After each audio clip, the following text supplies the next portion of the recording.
Hello बच्चों, let's see this question. Give the reason of following. हमें यहाँ 2 statement दिए गए हैं।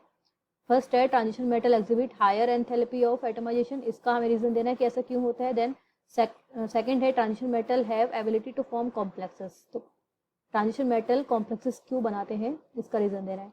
तो फर्स्ट स्टेटमेंट के लिए की कंसेप्ट हो जाएगा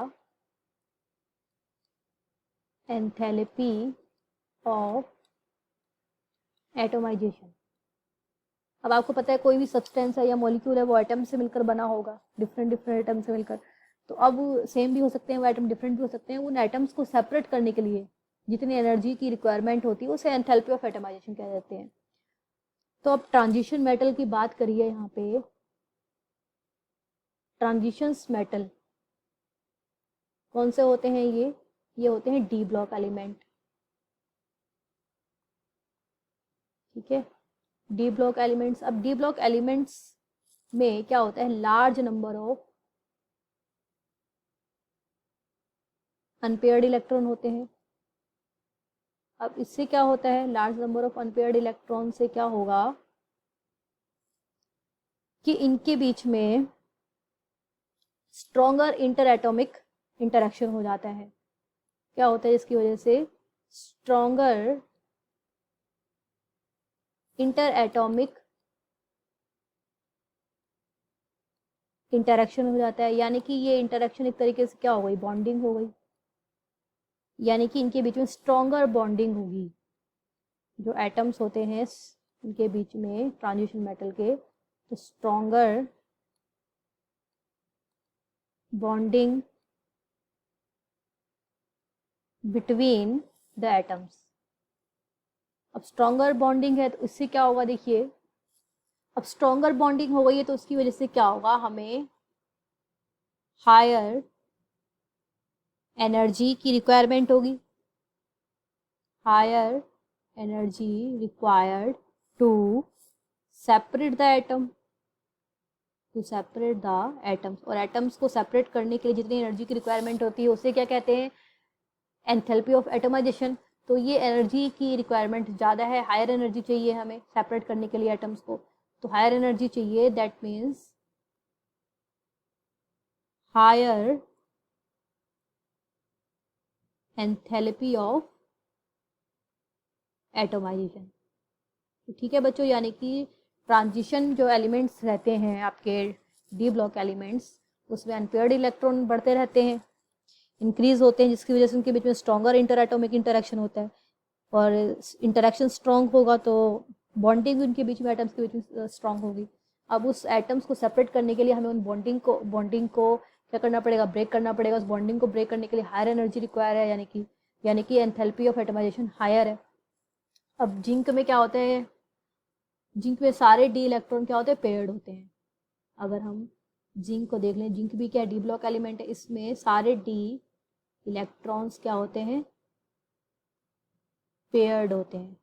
तो इसी वजह से क्या हो जाता है? ये पेयर्ड है तो इसकी इंटरेक्शन क्या होगा? इंटर एटॉमिक इंटरेक्शन आपका बहुत कम होगा। पेयर्ड है सारे तो स्ट्रॉन्गर बॉन्डिंग नहीं होगी इसके एटम्स के बीच में, तो हमें एनर्जी की रिक्वायरमेंट नहीं होती है ब्रेक करने के लिए। तो इसकी एंथैल्पी बहुत कम होती है, या ज़ीरो ही मान लेते हैं इसमें। सो enthalpy of atomization is too less, या फिर हम ज़ीरो ही बोल देते हैं। ठीक है, क्योंकि इसमें सारे इलेक्ट्रॉन्स डी इलेक्ट्रॉन पेयर्ड होते हैं। तो नेक्स्ट बी स्टेटमेंट हमें क्या दिया हुआ है कि ट्रांजिशन मेटल क्या बनाते हैं? कॉम्प्लेक्स बनाते हैं। तो की कंसेप्ट यहाँ लग जाएगा ट्रांजिशन मेटल्स क्या बनाते हैं? कॉम्प्लेक्स फॉर्मेशन करते हैं। ठीक है, अब क्यों करते हैं? देखिए, ट्रांजिशन मेटल जैसे मैं कोबाल्ट ले लूँ, कोबाल्ट क्या बनाएगा आपका?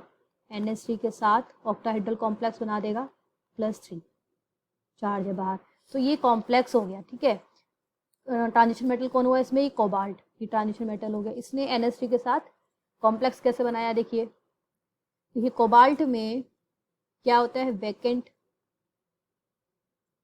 ऑर्बिटल। होता है। अब इस वैकेंट ऑर्बिटल में NH3 क्या करता है, अपना लोन पेयर डोनेट कर सकता है ना भाई। इस वैकेंट ऑर्बिटल में NH3, NH के ऊपर लोन पेयर होता है, can donate it's lone pair. ठीक है, कोऑर्डिनेट बॉन्ड के थ्रू ये क्या करेगा, वैकेंट इसके जो कोबाल्ट के साथ एक कॉम्प्लेक्स बना लेगा। ठीक है, तो ट्रांजिशन मेटल्स क्यों बनाते हैं कॉम्प्लेक्स, क्योंकि उसमें वैकेंट ऑर्बिटल होता है। और भी रीजंस क्या होते हैं देखते हैं। तो हमने क्या देखा कि जो ट्रांजिशन मेटल्स हैं ये कौन से डी ब्लॉक एलिमेंट होते हैं, डी ब्लॉक एलिमेंट, यानी कि इनमें डी ऑर्बिटल्स भी होगा, डी इलेक्ट्रॉन्स भी होंगे। तो डी जो आपके इलेक्ट्रॉन्स होते हैं, डी ऑर्बिटल इलेक्ट्रॉन्स, उनका क्या होता है, पुअर शील्डिंग इफेक्ट होता है, जिसकी वजह से इनका इफेक्टिव न्यूक्लियर चार्ज हाई हो जाता है, यानी कि न्यूक्लियस का जो अट्रैक्शन है इलेक्ट्रॉन्स के लिए वो ज़्यादा हो जाएगा। तो यानी कि हमारा कोई मेटल है, ये मेटल कौन सा, डी ब्लॉक एलिमेंट है, ये ट्रांजिशन मेटल है, तो इसका इफेक्टिव न्यूक्लियर चार्ज ज़्यादा है, मीन्स पॉजिटिव चार्ज इस पर ज़्यादा है।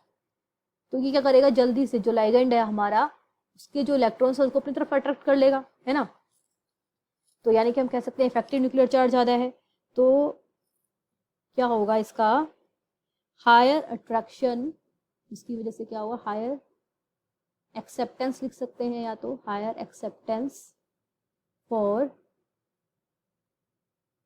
Loan pair of electrons. देखिए, एक रीज़न तो ये हो गया कि इसका इफेक्टिव न्यूक्लियर चार्ज ज़्यादा होता है। दूसरा क्या होता है कि इसमें प्रेजेंस ऑफ